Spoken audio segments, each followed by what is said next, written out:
Okay, so welcome to another Teaching Academy PD session. This morning's workshop is around audience engagement tools. And specifically, we're going to be looking at the two audience engagement tools which are supported at Charles Sturt. And when we say supported, that means that we have enterprise licenses for it, so there's no limitations on your use, how many you make, how many students are using them, etc. There's no kind of caveats around those. And also that if you have issues with them, you can log a Sherwell request and get support. So it's a distinction we need to make, because whilst we might have 100 different things that people suggest and say, have you tried the free version of this, or this is amazing and this is amazing, you're not able to get support with them, and quite often we run into hurdles which stop it being scalable for larger groups. So the two tools that we're talking about today are Mentimeter and Zoom, which obviously a lot of people are familiar with, but specifically Zoom surveys, polls and quizzes. And we will have a look at that in the second half of the presentation today. So we will be spending most of our time inside the tools themselves, and the Padlet deck that I put in the chat before really is more of a dance card for me, so that I don't go too far off track. So I'm going to provide a little bit of context and then we will get into it. As with these sessions, the way they run normally, if you have any questions, pop them into the chat. You can raise your hand, etc. as well, and I'll pull up and we can engage with those on the spot. But I'll also stop periodically just to kind of check in with where everyone's up to. All right, so let's kick off, and I will launch this. All right, so we're going to have a look at explaining what we mean by audience engagement tools, what they're used for. As I mentioned, we'll be looking at Mentimeter, and then the way that Zoom has now organized these tools that it has for audience engagement. It's called Zoom surveys, and then underneath that, they're called surveys, polls, and quizzes. It'll make more sense when we look at the actual Zoom tool itself and how they're used. All right, when we talk about audience engagement tools, we're talking about potential ways to provide new ways to engage, interact, participate, potentially lift the vibe, lift energy levels, etc., in what could otherwise be fairly sort of didactic. I won't say dull. Everyone's different, I suppose, in that space, but let's say we want to move away more from one person just talking and everybody else listening. It is a potential channel to solicit ideas, opinions, and feedback if you're looking for ways to do that outside of our standard things like chat channels. You can also make your participants feel like what they have to contribute is also important as well. So basically, as I said, this is a way for us to bring the audience in to our delivery, and these two tools that we're looking at both represent ways that you can do that both synchronously in live delivery as we are now, but also asynchronously. And that's why they stand out to me, at least, because it means that we can incorporate them into our subject sites. If you want ways for people engaging with your content to also have interactives built in, both of these tools have ways for that to happen, or you can continue to use them each time you run live events. It's not mutually exclusive. So that means that there is potential for them to be pre, during the event itself, and then after the event.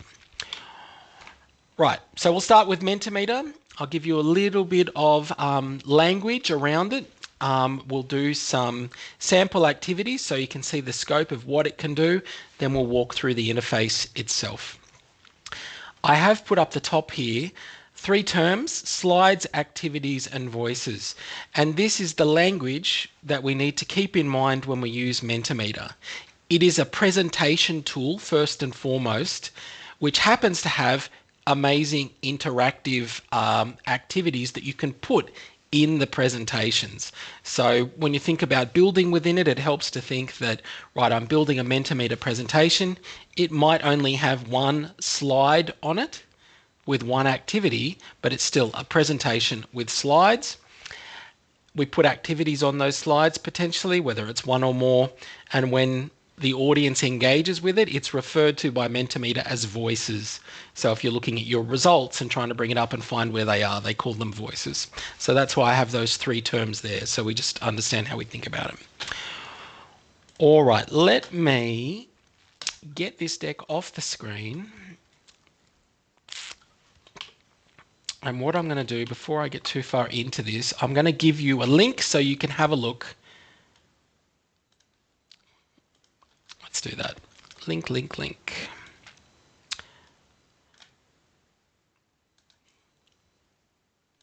I'll pop this into the chat for you. And if you open that up on your end, it's going to be bringing you to a number of activities in Mentimeter that I want you to work through as quickly as you can. Don't worry about the answers too much. Really, it is about you just seeing the functionality of the different activity types. It is not an exhaustive list, but it is a pretty good cross-section of what Mentimeter can do. So if you've clicked on that link,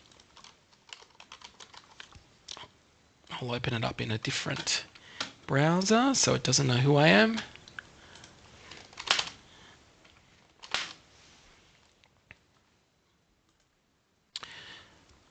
Right, so we've got a multiple choice question happening here. Keep going, hit submit, it'll move on to a subsequent activity. Okay, question about pop divas in this case. We've got some images going on as well as our choices. You can choose more than one. There's an instruction there. So this is multiple answers is how we generally refer to these questions. Well, it's got to be her,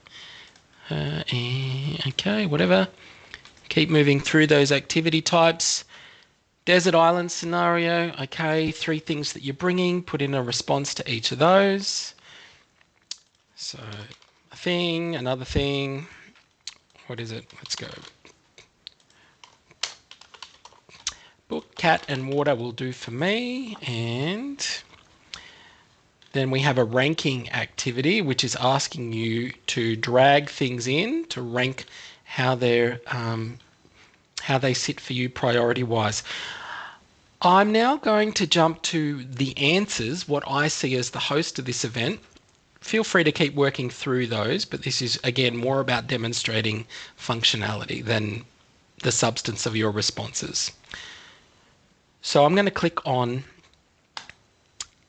the answers link, if you like, the results page. And I will present.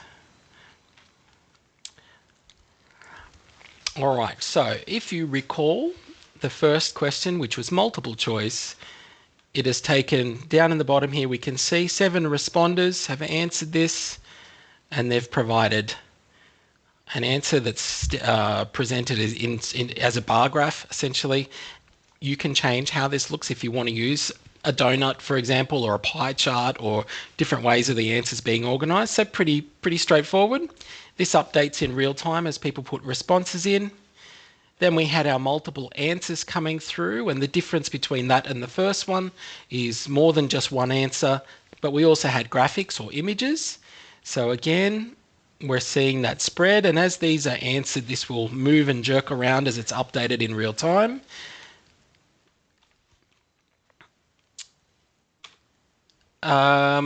Kelly says, click and drag keeps kicking you out. What browser are you in, Kel?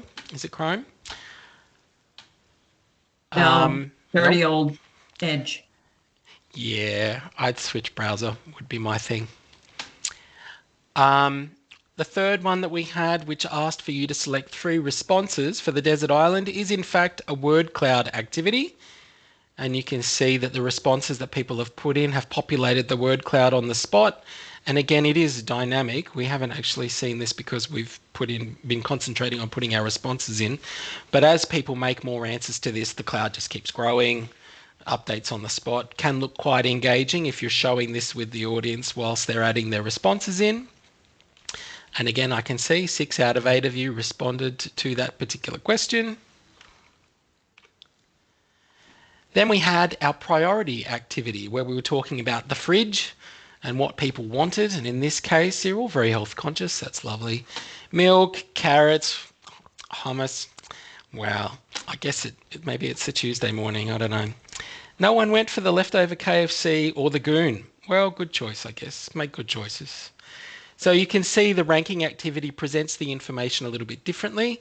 But again, as people make their choices, these will rearrange themselves, which again can be quite interesting for the audience. So sometimes a good strategy with Mentimeter is to make sure that people can see the results area whilst you then get them to vote. And then they can see that information coming in and jumping around, and it can be quite engaging. Next up, you got asked to use a like scale to talk about priorities for you, where you had a series of options and you had to rate them. And you can see here our average for this one was 3.2 for people talking about having a comfy chair, desk space, and peaceful, quiet environments. Both seem to be fairly high on the spectrum. You get the idea. It picks up on the average. It demonstrates that you can have up to probably 10, I guess, different choices or items that people can scale before it gets just too much in terms of the real estate. It gets too squished. So really, you wanted the magic sort of number really is somewhere between 3 and 8 to sort of have full visibility of the scales on the same page.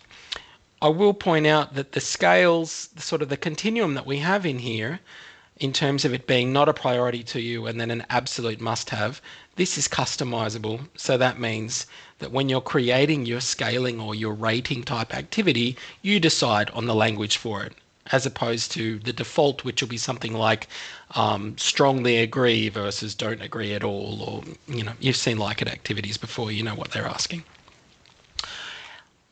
All right, and that was the end of our Menti activities that we had a look at. I'm going to assume that it was relatively easy for all of you to engage with that, put in your responses without being provided explicitly with instructions. Would that be a safe assumption? Getting the nod, thank you. That is one of the beauties of this particular tool, is simply that by me just dropping a link into the chat, people were able to engage with it. There are multiple ways to engage with Mentimeter. Providing a link is one of them.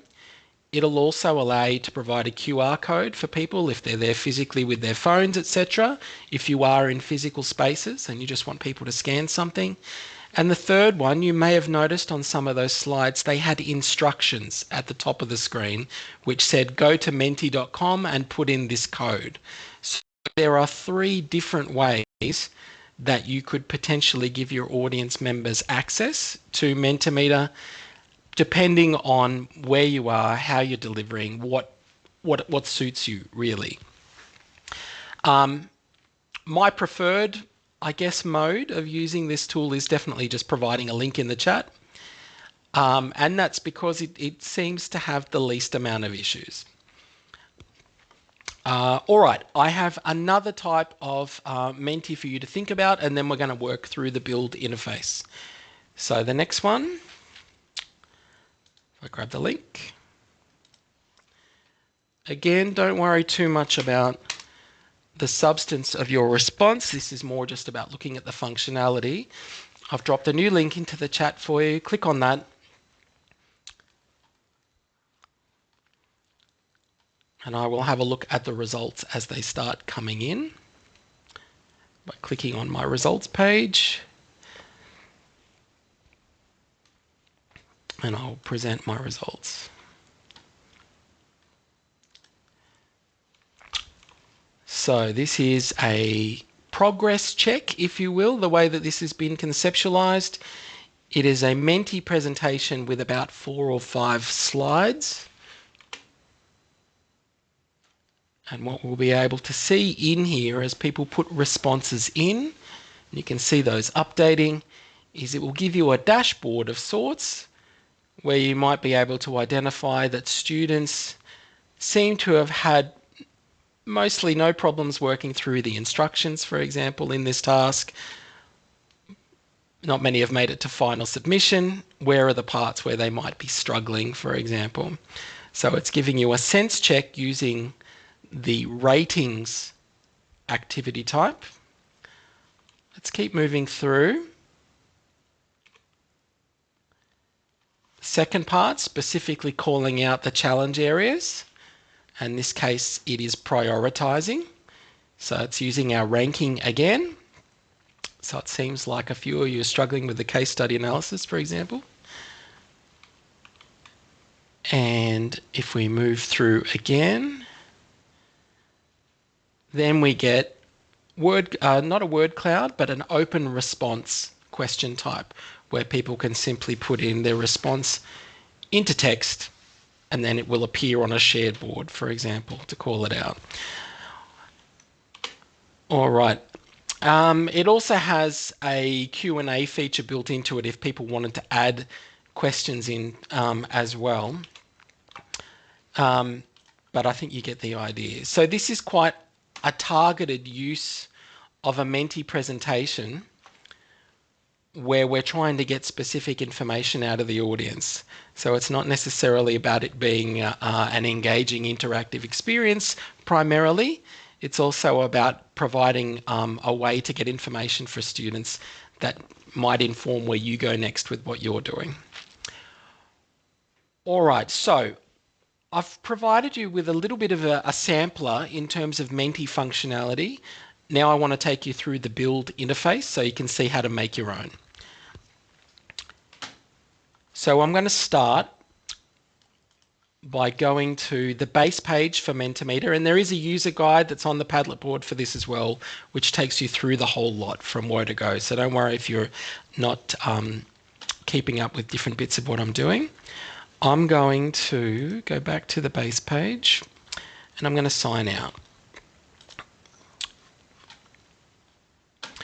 Okay, so Mentimeter.com is where we start, and you either log in if you have an account or you sign up if you don't.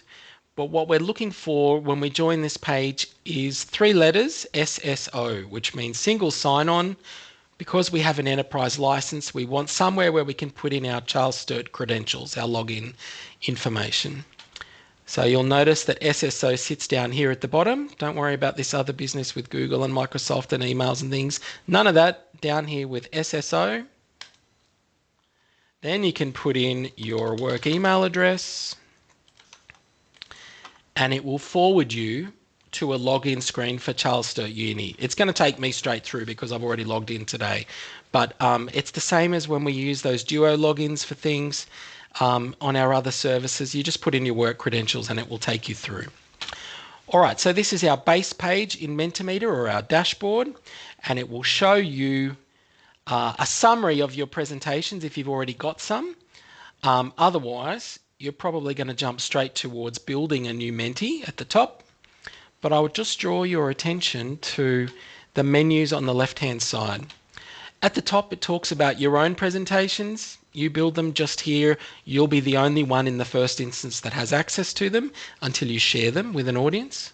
Shared with you, if you build a Menti and then you want to add a collaborator as such, you can do that in the interface, or if they've done that with you, it will be shared with you. You'll find it in there.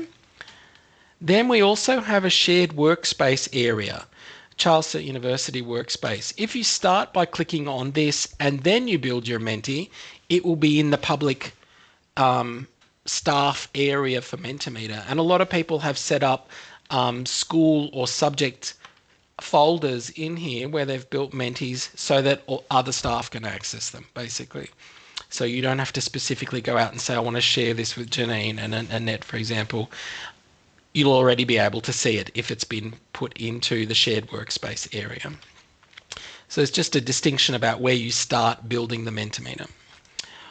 All right, so I'm going to start by building a new Menti. You'll also notice that you have the ability to add folders up here to organize them if you need to. All right, so let's go. New Menti.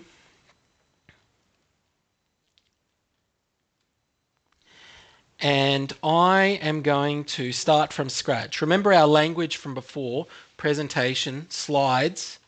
Well, we can see here it's untitled at the moment. So this will be,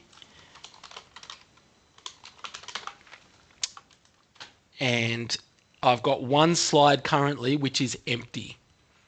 Right, now if I want to add more slides in here, I can hit plus new slides. But when we're adding slides into the Mentimeter space, it's starting to prompt us around the type of activities we want to put on those slides. Right, so when we had multiple choice before, we'll start with the easiest one.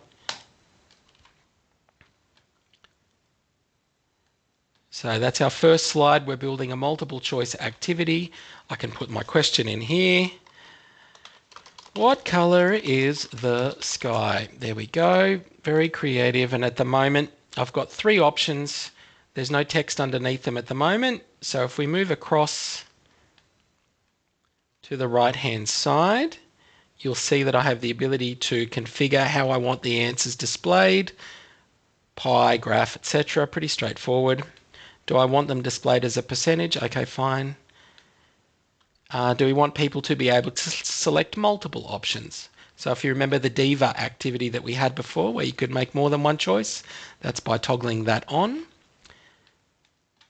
And in this case, by default, people, their responses come in immediately and we see it updated live. What other options have I got? I can put images in the background. I can change colors. The joining instructions are about whether I just want to drop the link into the chat for the audience or whether I want other information on the screen, like a QR code for people to be able to scan and engage with it, or also an instructions bar. And now you can see at the top, it will display to the audience, go to menti.com, put in this code. So there's multiple ways they can join. Now, what about my questions? I can actually type in my responses here directly. So if I said that one's going to be blue, I could even make it blue. Blue, red, and pink. There we go. Right, so I have an interactive activity now ready to go with my audience. There's more finessing I could do, but if I wanted to, I could now share this. It's already live. So I could then share this with the audience. And I'll do so in a second, but I want to point out one important aspect or choice that you have to make before we go any further. Up here at the top, there is a settings cog. And if you click on it, it asks you to choose between whether this is a presentation or a survey. A presentation means you have to wait for me to click on this big Start Presentation button before the audience can put in their responses. And then I have to progress each slide in my presentation before they can begin those activities. So it is what we used to call presenter pace, as opposed to the audience doing it at their pace. And that option for the audience to do it whenever they're ready to do it is called survey. So if I'm being honest, most of the time when I build activities in Mentimeter, I choose survey. I'm interested in them being able to go in and work through the activities when they're ready to. All right, so I've chosen survey. Do I care if they answer more than once? Probably not really. So I'm going to turn on multiple submissions per device as well. All right, so that's actually ready. And if I wanted to, I could now go up to the share button in the top corner, click share. There's a link for the audience, copy the participant link, drop it into the chat for my audience right here, and away we go. The Menti is live. Results can now start coming in to the live activity. And if one of you wanted to click on that and choose a response, we would in fact see this already updating, even in our build interface. All right, this is a bit cluttered with all of the other information that's coming in around here, but that's because you're looking at your build dashboard.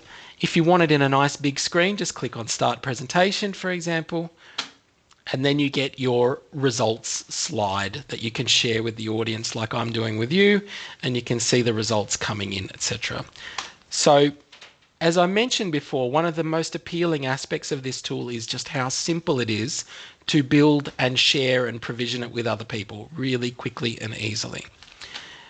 I'm going to point out a few other features around the build interface. A lot of it is, I would expect you to go and have a play around with more of that customization type options around whether you want different types of images or layouts, etc. There's plenty of options in there for you to play around with, but I want to show you core functionality. You'll note at the top here, because people have started responding to my Menti, that I have an option here to look at the results or to reset the Menti, clear the results. So if you want to use it again, if I click on view results, it breaks down visually what the responders have answered, and I'm also able to download and export those results into an Excel spreadsheet. So if you're collecting information and you want it on hand for you to do other things with the data, you can do that. Right? You'll note that the way that we've been engaging with Menti so far is anonymously. You've come in as an anonymous participant. In the event that you actually want people identifying themselves, students or otherwise, there is an option that allows you to do that. So if we go back to our build interface, and I just built it, so I'm going to find it in the list here in a moment. Underneath all the folders, there it is. The most recent one will be at the top. Let's open that up again. Okay, there's my build interface. We have other options over here on the right to customize the presentation. So if I move through this, let's have a look at what else we have. Do I want notes in here? Probably not. Let's keep going. Right, under interactivity, participant names. You can turn that on and people will be asked to put in a name for themselves when they post their response. So there is a way to get that information into your responses if you want to. But a lot of people like anonymous responding from students, etc. You can turn on reactions and emojis and things like Q&A, etc. if you like, but they're probably more gimmicky than the idea of something functional like getting participant names. As I mentioned before, you can play around with the theming that's available around your Mentis if you want to make them more sort of zhuzhed up. You can certainly work through the theme and template options that are there. I'm not going to go into them today. What I want to point out is that at the moment we have one single Mentimeter activity on one slide in our presentation. If I want to add more, we click on New Slide. We choose a different type of interactive if we like. I'm going to go word cloud in this case. And again, it's now the second slide in my presentation. I can turn around and say, what do you think about the weather? Fascinating stuff, I know.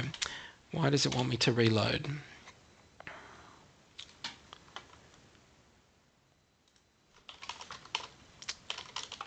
Okay, there's my response.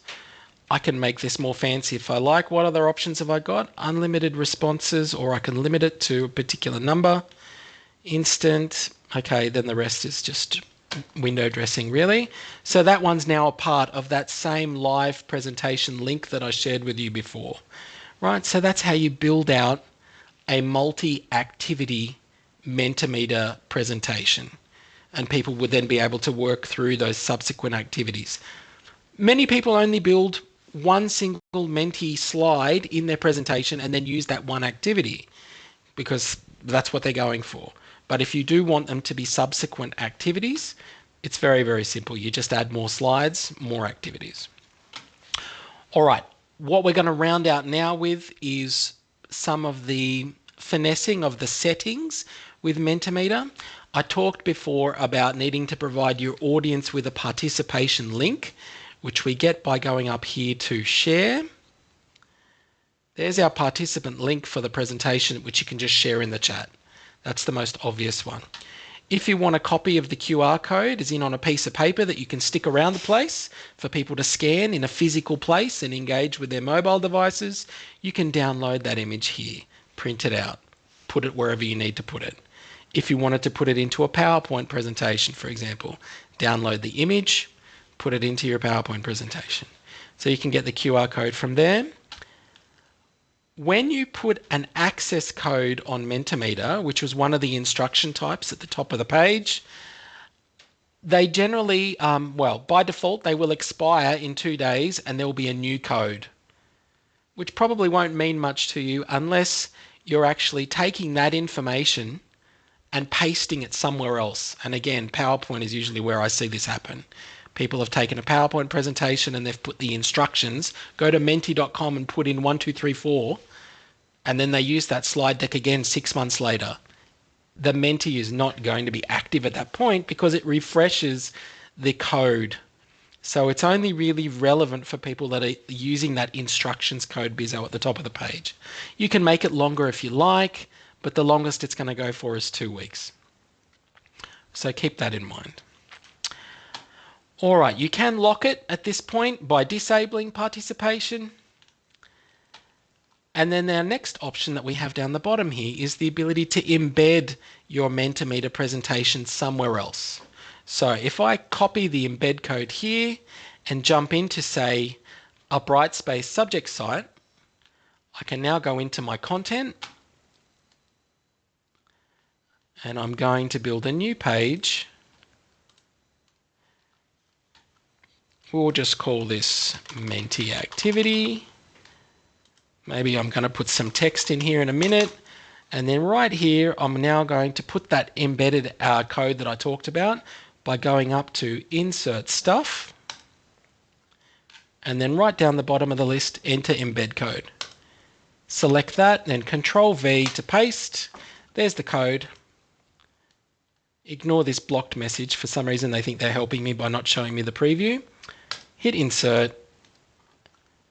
And there is my live Mentimeter results page embedded within the content. So what I would probably be providing here, if I go back, is my participant link. Putting something like click here to vote or whatever it is. Paste in my participant link right there. And now we have an activity for students to add their own contribution and to see the responses embedded within the content. So this comes back to our asynchronous use of Mentimeter. It doesn't have to be with them live. You can actually leave it out in the wild for them to engage with in different ways. And you'll note that they can work through what the results are down the bottom. All right, so I've whizzed through a whole lot of the Menti build interface there, so I'm going to stop now. Annette, I hope you have a question for me. You're muted for some reason. Why can't I hear you? Not muted, so maybe It's very soft. I'm not sure if you got the wrong mic selected, maybe. Can you hear me now? Much better, yep. Okay, now I can't hear you, but that's all right. I was just wondering, when you do that in the Brightspace page, is it still like only got 2 days or the max of 14 days, or it just goes on forever? Forever. I hope you could lip read me there. Forever. Yep. Okay, you got it. Excellent. Yeah, so again, we've got a way to create them on the spot, use them live, and then put them into our content areas, our pages, our org sites, wherever you want to use them, and leave them to run. Obviously, that's going to depend on the type of activity that you build and what you want to do with the results. I've seen many, many different ways that this tool has been used, sometimes for things like student introductions, sometimes to scaffold and support assessment. So that sense check or progress check that we did earlier, as a way of kind of sussing out where people are at. The sky is the limit. You just need to play around with the different activity types and think about where you might situate them in your own delivery. But that is our crash course in Mentimeter for today. And if you want to talk to me about any ideas or questions around using this tool at all, just send me an email. I'm always happy to play around with this with people. What I want to talk about next is Zoom, and I always run out of time on that aspect, so it's important that I move on today a little bit. All right, so as I mentioned in the Padlet board as well, we have the full user guide for Mentimeter on that board for if you want to download a document that will walk you through all of the steps in the build interface. It's there for you as well. All right. Zoom. All right, let me present. Get rid of that. Get rid of that. Sorry, let me move forward to talking about Zoom. Okay. We're going to open the Zoom tool in a minute. Well, I'm going to open it and show you through what this is talking about. But essentially, Zoom has three specific tools that I want to talk about today: surveys, polls, and quizzes. The main distinction between them is that polls and quizzes have to be used in a live Zoom meeting. Surveys do not. The surveys can be used asynchronously, which means you can build that type of activity and just send the link out to people, or you can embed it as well, and it can be used asynchronously. That's the main point of difference. The other two, you launch them in a live Zoom meeting with your students and they respond on the spot. So that's the main distinction I want to call out to you. There is a list on this slide of the type of questions that you can incorporate in. This might be a little small. I don't know if I can make it bigger or not. Not really. So surveys and polls and quizzes allow for multiple choice, multiple response. This will make more sense when I go through them in a moment. There's a matching activity, there's a ranking activity, there is a short response, there is a longer response, again, open response answers. There's a close activity, so fill in the blanks, and there's also ratings. It's not as shiny as Mentimeter, it doesn't look as nice, but functionally they work the same. All right, let's have a look at it. So I'm going to start by actually opening up my Zoom desktop application, which on a CSU laptop or device will be on your desktop somewhere with this blue icon. Otherwise, search for Zoom. Open up the workplace. It's opened over here, of course, so let's move it over here. So it looks like this when we open our workplace desktop application. And if we go down to more, you're going to see surveys listed there for you. It's all captured under the umbrella of surveys. Let's make this a bit bigger. And you'll note that, again, you have the option of looking at the ones that you've created or others that have been shared with you as a collaborator. Let's work through by building some in here before we actually get into a live Zoom meeting, because I think in most instances, you're not going to be building these on the spot when you're actually in a tutorial or in a live Zoom meeting with students. So in this case, I'm going to start with surveys. And I want to build a new one. So if I click the plus icon at the top here, it says survey or a quiz. And I pointed out to you before, one of them can be done anytime, anywhere, and the other one has to be in a live meeting. So let's start with a survey. And it's just taking me through adding new questions. If you've used SurveyMonkey or other types of survey builders, it's exactly the same. All right, give it a name. Amazing name right here. Give it a description if you like. I'm going to go straight to the questions. Right, first question. And you'll see that our activity types we have here: single choice, which is what we would call multiple choice, where you get to choose one response. Multiple choice, which means actually multiple responses possible. There's matching, there's ranking, short answer, long answer, fill in the blanks, or ratings, right? They're all listed there in your question types. So let's start with a simple one. And again, we'll put in, what color is the sky? We put in choices in here. If we want more, we add them in, and then we have our colors: blue, whatever, blue, green, and gray. You can change the orders over here on the right using the handlebars. This is all a really simple interface to use. Now, is the question mandatory or voluntary? Do we want the choices to show as a drop down or not? This is just window dressing, how you want the quiz to display. And do you want to add weightings to the choices? I wouldn't be playing around with that stuff, to be honest, for something that I'm going to be using like this. All right, more questions. Let's go. Next one, give me a ratings activity. In this case, well, on a scale of blah, blah, blah, blah, blah, you get the idea. Then we get to choose what it's going from, 0 to 5, 5 to 10, whatever you want to choose. You can change the numbers. Then you get to customize the language that's being used in the continuum. You'll note before that I used with that fridge activity sort of like a not for me or I'm all over this sort of thing. Customize the language, and then is it mandatory or not mandatory? Go again, we'll make another question type.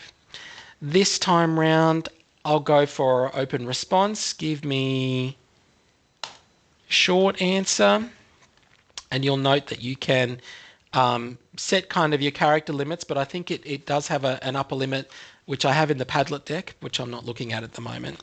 How do you feel about whatever? Short answer. And I'll do one more. And in this case, this one will be ranking. Okay, and then you get your options in there, and then people will then have to choose how they feel about things. You need to actually see how it lays out these rows and columns to understand how it's going to be experienced for students. So I'm quite happy with my responses at this point, but you'll see that the students at this point have to choose or click within the dots that are within these columns. So that means you need to have figured out whether the rows are going to be your love this, hate this, don't like this, or for example, if that's going to be across the top in your columns. All right, so you get to decide the X and the Y, so to speak. All right, so my survey is done. I can click on save. And as soon as I've done that, it gives me a link. And I can take that link and I can provide it to my audience, for example, anywhere. It is live, it is asynchronous, it is just running somewhere else. So you can use that as you will. At the moment, responders are anonymous. You can restrict this to anyone that logs in with a Charles Sturt University login, but otherwise it is a public survey. All right, you also have the ability to get a QR code, and again, if you wanted to copy that and put it into a PowerPoint presentation or something, you can, but it is a straightforward survey tool. We can also preview it and get a look at what the survey looks like when students are working through it. So we get our responses, and that, and that, and that, for example, and then I submit my response. And I'm doing a preview, so it won't let me submit. So that's the survey tool in a nutshell. It doesn't have to be in a live Zoom meeting. You can use it in a live meeting if you like, but otherwise it can be used asynchronously. The difference there between the survey itself and our polls and quizzes is if we build a poll in here, I can't do anything with it until I get to a live Zoom meeting. So let's build a new poll or quiz. And in this case, we go, this time we'll go multiple responses. Which of the following would you, whatever, and then we have multiple choices in there. Choice, choice, choice, and then they get to do that. Answer that, and that'll do. And it was called Untitled Poll 5, which is not very helpful for me. So maybe we'll reopen that and give it a more rememberable name. How about just memorable? That'll do. Now, you'll note that when I was in that screen editing that poll, I have the option to make it a quiz up the top here. If I select that option, what it's actually going to do at that point is tally the responses, and it'll allow me to do things like set times against it if I want to. So it works simply in terms of what it's doing with the answers is the main point. So I probably need another question in there for this to make sense. So let's go with a short answer. That'll do. Turn that on. And save. All right, so my quiz is ready at the moment. In your dashboard in here, looking at all of your polls and quizzes and surveys, you'll notice that you also have the ability to copy them if you wanted to duplicate them and then make new versions of it or adjust the question set, etc. But what I want to do now is launch a Zoom meeting quickly and show you how to use them in a live tutorial. And again, that point of you can use your polls, surveys, or quizzes in any Zoom meeting that you are in. They are saved against your profile, regardless of whether it's a new Zoom meeting or one that you go into in a month's time, or one that you have every week. It doesn't matter. And that is an important point because previously, these tools in Zoom would only be tied to individual meetings. So if you made a poll in a Zoom meeting on Monday, you would only be able to use that poll in that one meeting room. They don't do that anymore. It's now tied to your profile, so you can bring it into any Zoom meeting. So if I go and launch a new Zoom meeting,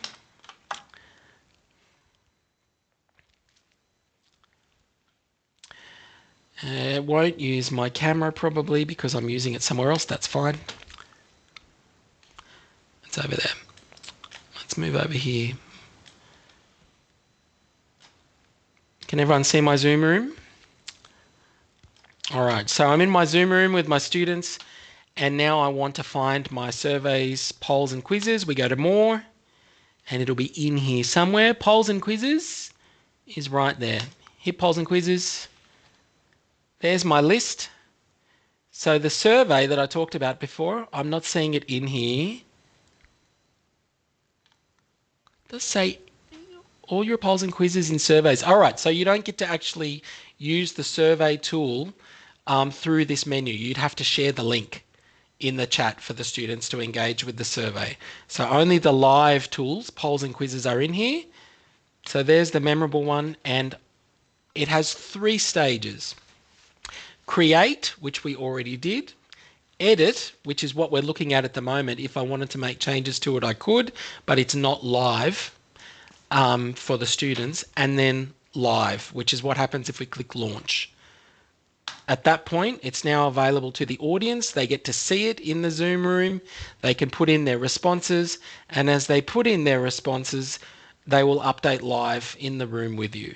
So it's being shared automatically on the screen with the students. As a result, there's in fact a flashing icon going up here at the top. Oh, that's for transcription. Ignore that. So you can see that the actual live poll or quiz shared with the student, they cannot see the results themselves until you end the poll, and then you get the share results button here. So what they're getting is the screen for them to put their own responses in, but they can't see everybody else's until you come back to that second stage and share the results. Then this is now being shared with the audience and they can see the scores and the updates. It's pretty straightforward, fairly simple activity types, but you can use them inside your live Zoom meeting fairly seamlessly, I think. All right, we're not doing too bad time-wise. I'll stop there. Has anyone got any questions about Zoom surveys, polls, and quizzes? Has anyone used them before? That's my question. Nope. All right, so if I bring my slide deck back up, it does prompt you to think about the timing, as we said, because the surveys are intended to be used asynchronously. Polls and quizzes are in for your live Zoom sessions themselves. These ones don't allow you to embed them. So the way that we embedded the Mentimeter activity inside Brightspace, you can't do that with a Zoom survey. You just have to put the link and say, go here and fill out this survey. But it can be accessed asynchronously, but it's not going to give you that nice sort of visual on the page like this inside the content for the students. All right, there is a support page that gives you more information about those. But to be honest, I think the rest you can figure out when you actually just build a survey, poll, or a quiz. There's not that many options. We went through the different question types that are available. You can turn off anonymity if you like, if you want the responders' names to be in there. Quizzes require that you identify a correct answer. That is the main distinction between a poll and a quiz. I knew I should have looked at this deck beforehand. So that's the main difference between them. Your results can't be shared until you end the activity and then click on that share results page. When they get the results in, it's displayed by default as a percentage, but also with the number of participants. You also have an option in your quizzes to create breakout rooms for students based on their choices. So if you were presenting to students a choice between 3 different topics, ideas, names of people whose groups they wanted to be in or something, their choices in the poll would then decide which group that they're enrolled into for your breakouts in Zoom. It's worth having a play around with because it's one way of getting people into breakouts based on their own decisions rather than trying to organise breakouts on the spot in a live meeting. This is a different thing. You put the choice in front of them, click on their response, they're enrolled into that group in the breakouts automatically, which is quite a nifty feature. All right, short answers, 255 character limit. You can download your responses from Zoom polls and quizzes to an Excel document if you like, and you can get the QR code. I think we saw that there. All right, we played with surveys and polls. I'm not going to talk about Mentimeter anymore today, but in the Padlet deck itself, there is a user guide for both of these if you're interested in accessing that after the fact. Otherwise, we're 5-2, which must be a record for me. Does anyone have any questions, comments, or anything at all they would like to talk about in regards to our audience engagement tools today? Lachlan, it's Cal. I just have a quick question. Oh, sorry. No, that's all right. You go. Do you have a preference? From these two? Oh, 100%. Yeah. Mentimeter every day of the week. Yeah, I think so too, yeah. but I just didn't know if I was biased. So, Yeah, I think there are probably and also I haven't specific used Zoom, use to be cases. honest. Yeah. I think when I was using Zoom to teach, it was like on a stone tablet. So it didn't have some of these nice features they've added. Yeah, they have done a lot in Zoom space. To be honest, with Zoom, my favorite feature at the moment is the whiteboard tool. It's very hard to go past that. There Yeah. isn't a comparable whiteboard tool that's as simple to use for students and as powerful outside of Zoom. So that we have a separate kind of workshop that we run around that sort of at the beginning of the session. But I don't mind the quizzes, polls, and surveys tool, but there are lots of tools that do those types of functions. Yeah, Menti's definitely my favorite in terms of getting people engaged, but I think that enrollment into breakouts based on your choices, connecting quizzes up to breakout rooms is a good one. Yeah. Yeah, that's great. And I didn't know until today that you could take the link and put it into a Brightspace site. So that's a great tip. So thanks. My pleasure. Janine, you're up. Thanks for that, Lachlan. Yeah, I think the Mentimeter in Brightspace was brilliant. I really like that idea. I was just wondering about so collecting the data for all the answers, the responses. So is that just a normal download to Excel spreadsheet and then you can save it wherever? Absolutely. Yep. Yeah, okay. Because I work in a team and the team needs to have access to that kind of thing. Sure. Let me just open the one that we were just in a minute ago. Okay, so I'm in the build interface. I can look at the results here, view the results. And then you'll see that download is over here on the bottom right-hand side. We click download and it'll give you a choice. Do you want the visual representation like this, which is your PDF, or do you want it actually in columns, etc., with numbers? That's where we get our Excel. And at that point, there's our data. Let's see what that looks like over here. I'll move it across.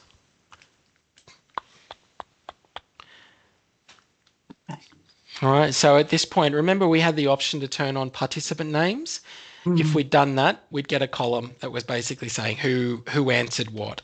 So that's why it's important, depending on what you need in your data. But it'll give you the responses captured inside Excel. Yep. All right, that's great. Thanks very much. My pleasure. All right, folks, I think with that, we might call it a day. I'm going to stop the recording in a moment and hang around for a few if anyone's got any questions after the workshop about anything at all. But otherwise,